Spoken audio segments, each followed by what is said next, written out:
Hey everybody, I'm Chanel Herlin and you're watching the New Music Buzz. On today's show, we have Fourth Ave from the hit series Boy Band. We then talk to Seth Rogan at his Netflix taping for his annual Hilarity for Charity event. And then we have musician, doorman, club owner, lawyer, you name it, he does it, Was Stevens. So without further ado, let's start the show. Hi, it's Cam and we are Fourth Ave. Let's get buzzed. Hey. Wow.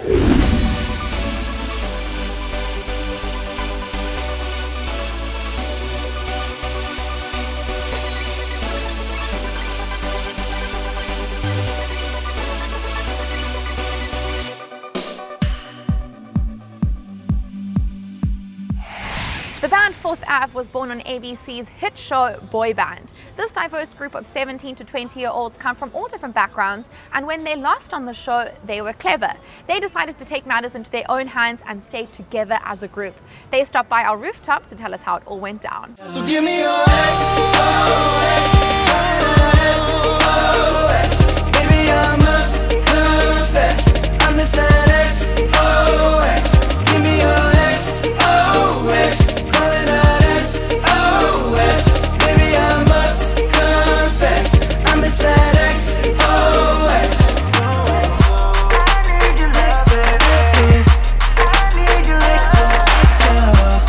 The show Boy Band was basically a competition to be in the final 5 of America's Next Top Boy Band.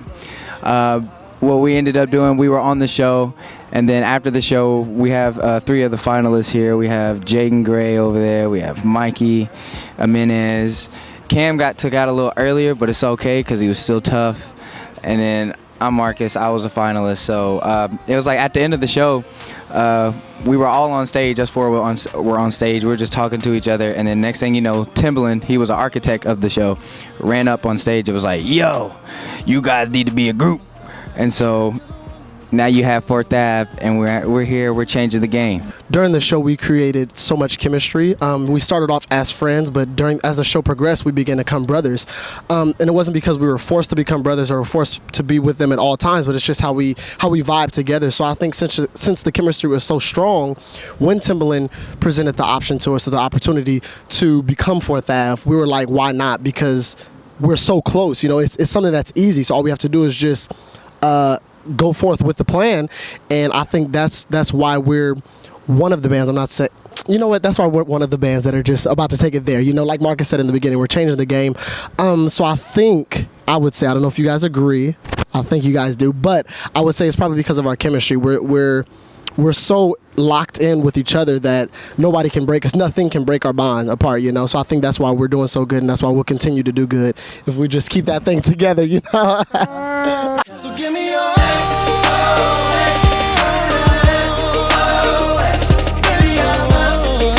Xoxo is a song that we did in like one night. Actually, we all came to the studio. Right, it was our second session in the studio together as a band, and it was a really, really great session. The song really connected with us. So the whole time we were in the studio, it was just easy. It was like so much fun, and we did the song like so much. Like we did it fast, and it was really one of the great, like the best studio sessions I think we had as a band because of like how we connected with the song and how big of an impact it became in our lives. So Xoxo is definitely one of my favorite songs of all time, like just in general, like of all time. So I'm just glad that we got the chance to be able to cut that song. So making the video, me personally, like I know the boys are the same.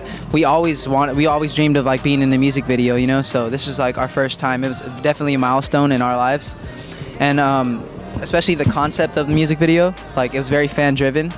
You know, I think that makes us different from a lot of the other groups because, you know, our first music video, we didn't want it to be like choreographed and like, you know, like, yeah, cliche.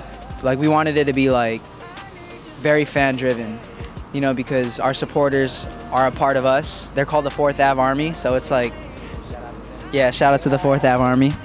But yeah, you know, like it's been great. You know, the fans are awesome. There were so many people that came up to us or put on Instagram or Twitter, oh, I'm so sad for you guys. I hope you guys aren't going through it. But it's like, we're not going through it because we lost. We're not going through it at all. In fact, we're happy because it's something that's totally different. You know, you don't see a full artist or a full band come from a show that they lost and do the same exact thing, but try to twist the whole thing up. We're bringing music back that was from 80s and 90s. We're bringing music that was from 90s mixed with the modern day type music. You know, it's something that's so different that we have, that we're bringing back and that we're doing, that's going to blow people's mind. And I think that we can all attest to that because of all of our different genres and all of the backgrounds that we come from. So that's my piece. I think Marcus has something. Just a big shout out to the fans, because if it wasn't for them, like, I don't think like this would even be, you know, a thing. Fourth Ave wouldn't exist if it wasn't for the fans, because I remember like right after the show, like we were trending on Twitter or something like that, and they were just like, yo, you guys need to really, you know, go forward with this. Because I remember I like posted a picture with us and Timberland, and I said on the way, and then people went crazy over it. And so like, it's like, you know, it's really the supporters and the fans, like, you know, that kept us really motivated also. So shout out to the Fourth Ave Army, because if it wasn't for you guys, look, we wouldn't be pushing so hard as we are like now. Because like, I'm telling you guys, we are working our tails off. And I want to put out the fact that, you know, like, all of this right now is so like independently, like we're using like our resources that we've gained ourselves. Like, you know, there's no machine behind us yet. So like, it's like, you know, it's a blessing. Like, we're very talented and we're very motivated and hardworking. So I'm just blessed to be with these guys, because these guys have the same mentality as I have, and it's just let's go and get it and win. So that's what keeps us motivated, is the fans. Kingdoms are falling, angels be calling, none that will ever make me leave. Every time I look into your eyes, I see is you're all I need. Every time I get a bit inside, I see it, baby. Sing it right here. Ooh, what I get you. Oh yeah, babe. Oh yeah, babe. Ooh, what I get you.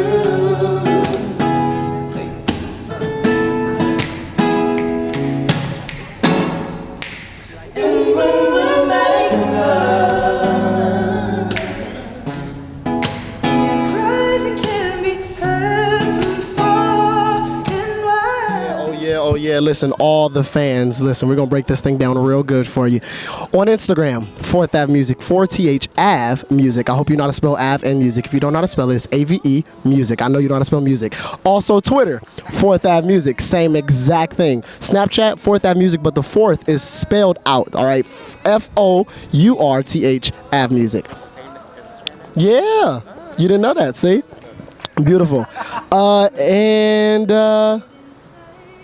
Facebook is Fourth Ave Music. Everywhere, YouTube. Everywhere. Just look us up. You know, Fourth Ave Music. We're the new thing. We're the new game. Okay, we're changing. Fourth Ave, yeah. I need your love so bad. I need your love so bad. Y'all too quiet. I hear you louder. Yo, what's good? I'm Marcus Pendleton. Hi, my name is Cam. What's up? My name is Mikey. What's up? My name is Jaden Gray, and you've just been buzzed. There'll be more buzz after these messages.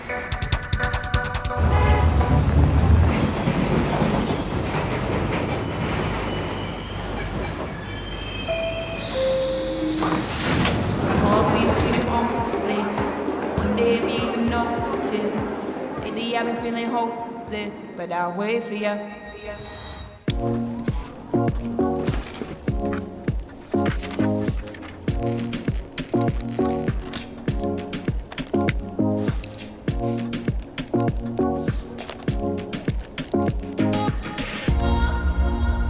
I've been looking for a savior. I've been looking for a savior. I've been looking for a Been around the world now, yeah. I've been looking for a savior. You ain't seen nothing yet, kid. We're just getting started.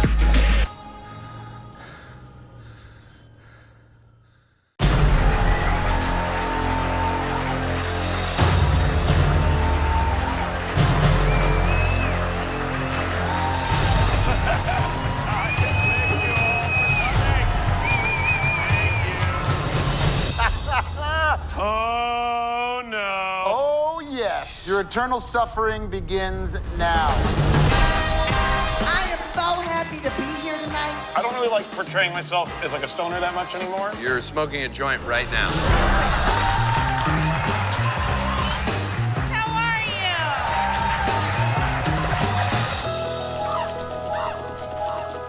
are you? Sir David Attenborough. I'm sorry, what was the question?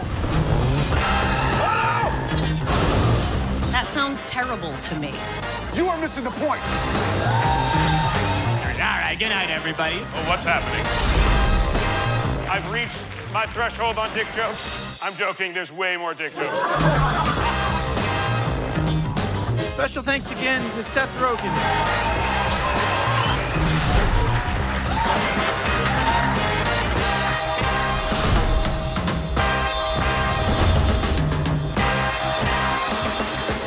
It's the biggest, best charity special in the world. That's sort of the laugh, but more like.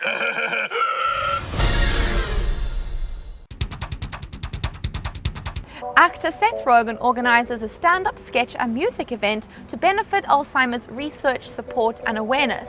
The lineup included Tiffany Haddish, Michael Shea, Sarah Silverman, Jeff Goldblum, to name a few. He stopped by to talk to us about this Netflix special, so let's check it out. Well, doing kind of just a joint night out with the band, really like really creative that. I mean, it's nice that we get to do this together. It's a very sad thing in some ways, and so to have your partner there with you is nice. I mean, you know, I just feel incredibly fortunate that when this, you know, diagnosis happened to my mom and affected my whole family, that Seth didn't run. He leaned in and, you know, really took care of me and listened to me and supported me and my entire family, and you know, was just a really amazing partner. And then, you know, when we sort of came up with this idea at the suggestion of a friend of ours, he just dove right in, and this has grown in such an amazing way. And I have a good one. I feel lucky. What do you love most about Jeff Goldblum? Everything. What's not to love about Jeff Goldblum? He's an aspirational figure. He's the total package. Yeah, I'll be in there in 2 seconds. I need to talk to you. Yeah, I know. We actually have to rehearse. Yeah, if you're a Jewish dude, he's aspirational. He's quite handsome and well dressed. No, this is, I think, my third time here, I think. Yeah, I think I came to the first one 2014. And but it's one of my favorite nights in Hollywood because it's such a great charity. And it's less like a fundraiser and more like a party. Right. You know, you get beers and music and food and stuff, so it's really chill. I'm doing a little sketch in there. I don't want to give away too much, but I think it'll be towards the top of the show, I think. And yeah, I get to play a character that is very near and dear to my heart. I'm not here because I have to give back. It's just I got asked to be in it, and I felt honored to be asked. And yeah, but it does feel good to do things like this. You know, you're helping and cause. Alzheimer's is awful. My grandfather had it. It was horrible, and so I'm glad to you know, help raise money for it. You know. So then but I feel more honored. I don't feel like I'm doing a favor. I feel like you feel like you go, gee, I can like be funny and help raise money for a good thing. You kind of feel humbled by it. I think the best thing that I can do, or someone like this event can do, is raise money and hopefully give it to the researchers and the doctors that can create the cure. So. Are you taking part of the event today? I'm a small bit, like almost the most insignificant role possible. I mean, to be invited to something like this, Hilarity for charity, you know, Seth Rogen it's been such an event that I've always dreamed of being invited to. You know, my grandmother, she suffered from Alzheimer's, and you know, just seeing the effects of that on not only her grandson but her children. You know, my father, his brothers and sisters, and it was a long battle, and it's tough, and it's to be able to come out here and you know, have a good time for a great cause is it's just the opportunity in a lifetime to be a part of the Netflix family, and for them to team up with Seth on something like this is just the top. What I'm trying to say, it's the it's the opportunity to affect change on a greater scale. It's easy for me, you know, Seth supported me throughout my career, so I'm going to support him in whatever he needs. And him and Lauren, they've called us for this. We've done it before. It's a beautiful thing to be a part of something, you know, larger than yourself. So yeah, it's important to be here. Hi, my name is Craig Robinson, and you've just been buzzed. Camera 1 today. Well, your contest. The drug night out with the band, really black. If you want to learn more about Hilarity for Charity, you can visit hilarityforcharity.org or you can donate at DonateHFC. After the break, we talked to Waz Stevens about his new single, Not Tonight Bro, so don't go anywhere.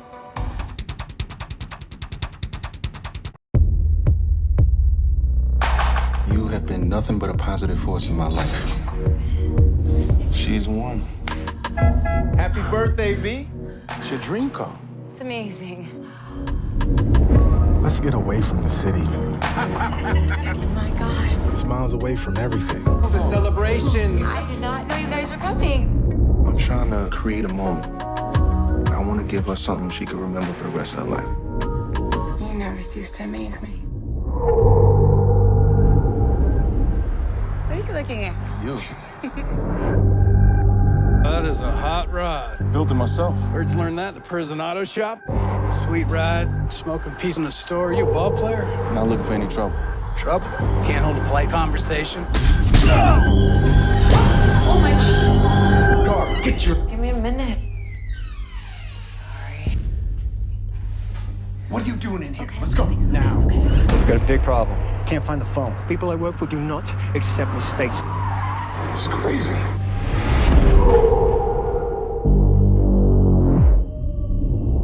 Hey, baby, your phone is ringing. That's not my phone. Hey, that girl. Something in my gut was telling me that she needed help. I think I put my phone in your bag by accident. Let me help you. Just give me the phone. Just give me the phone, okay? We will kill you. Hold on!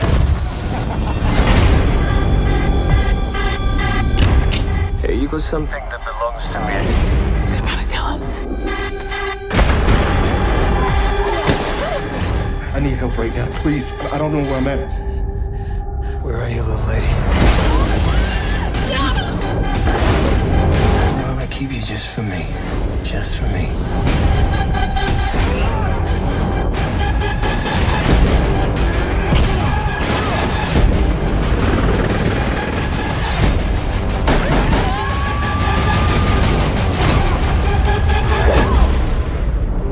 I will find you!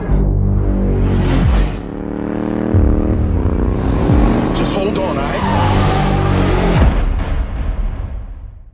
This week, it's 3 nights of The Voice Live playoffs. This is the biggest performance I've ever done. And 3 nights of your vote live in real time. We're down to the best of the best.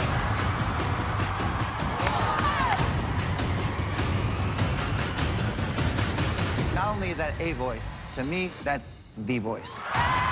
The Voice 3-night live event, Monday, Tuesday, and Wednesday on NBC.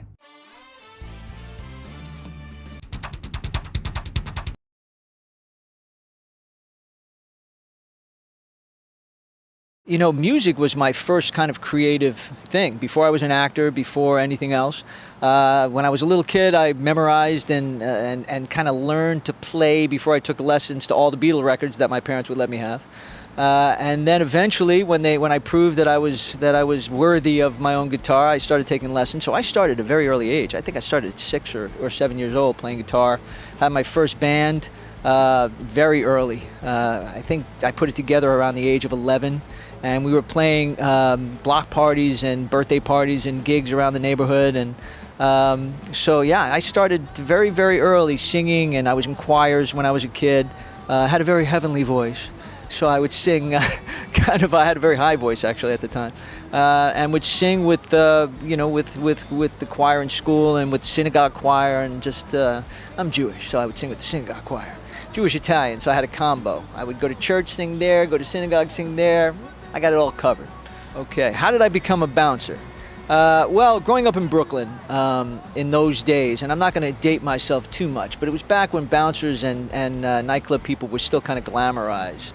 They weren't looked at as employees, but they were kind of the celebrities of the venues. It was before promoters were in play. It was before all of that.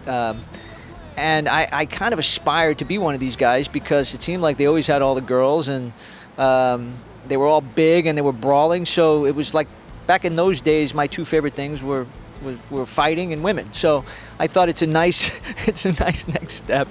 And I needed a job when I was in law school. I had a day job in a law firm, but I needed, I was putting myself through school.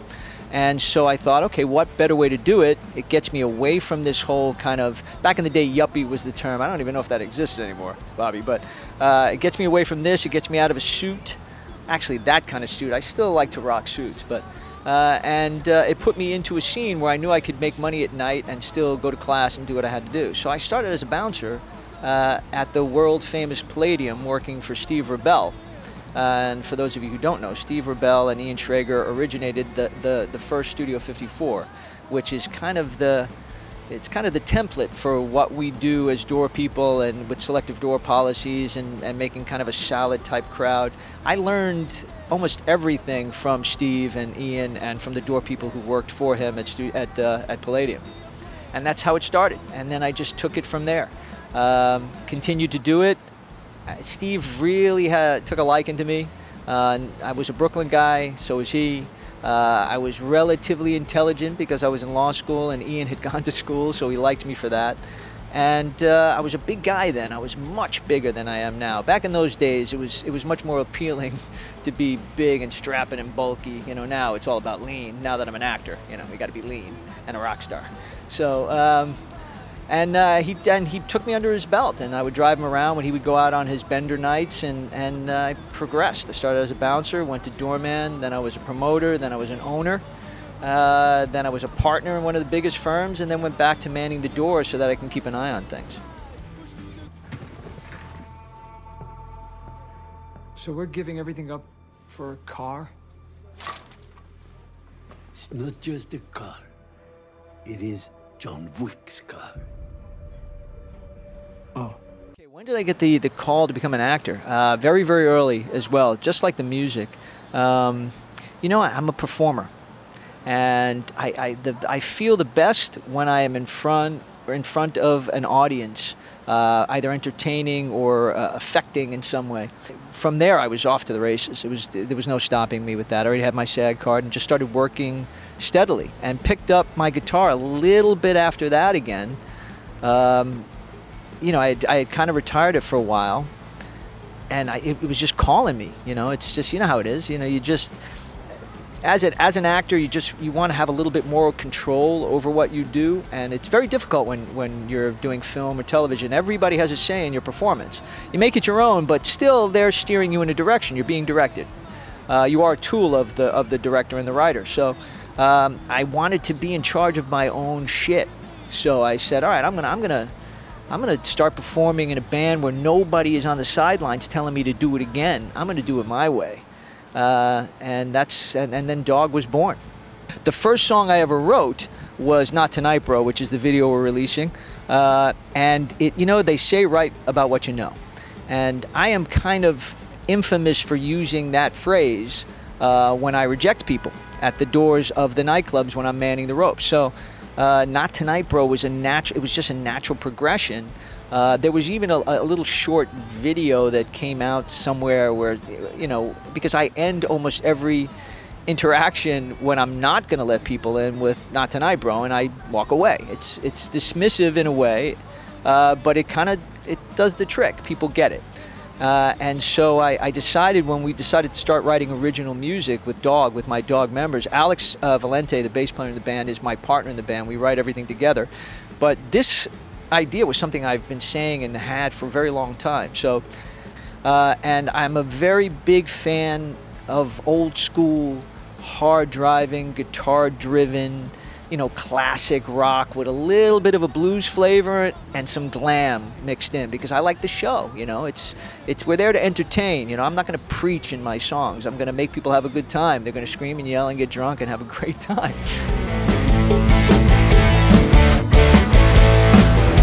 'cause tonight I'm looking fine. I'm stepping out, I'm gonna get mine. It's NYC, the place to be. Beautiful fashion models will all be jocking me. Over the bridge, I park my ride. Can't hardly wait to get my freak on once I'm inside. Push through the crowd, showing no fear. But then 3 words that no man ever wants to hear. Not tonight, bro.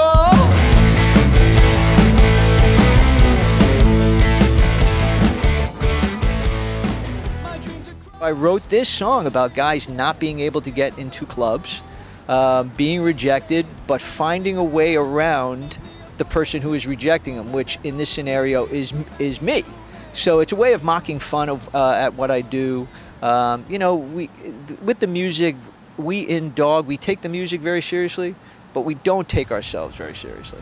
And if you're interested in following the journey of Dog, which is Dirty Old Gangsters, don't forget that. And that's gangsters, not gangstas. We're old school, man. We're old school. There's a reason why we're Dirty Old Gangsters.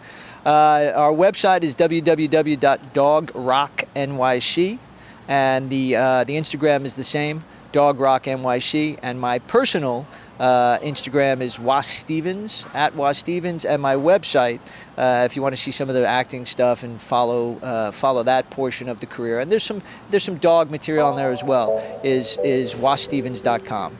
Hi, my name is Was Stevens, and you've just been buzzed.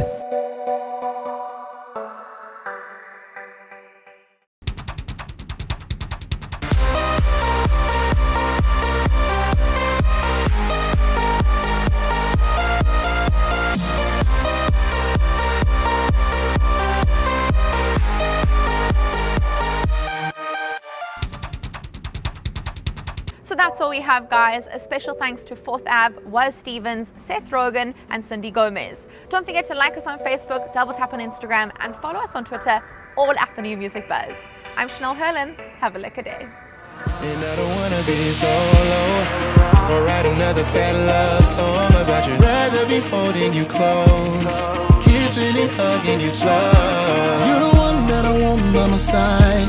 You're the one that stay all on my mind. Just can't stop thinking about you. So give me your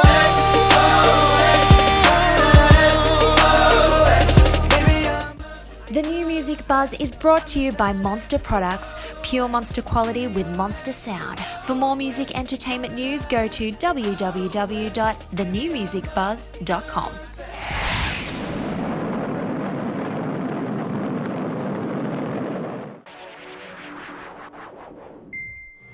Peace out.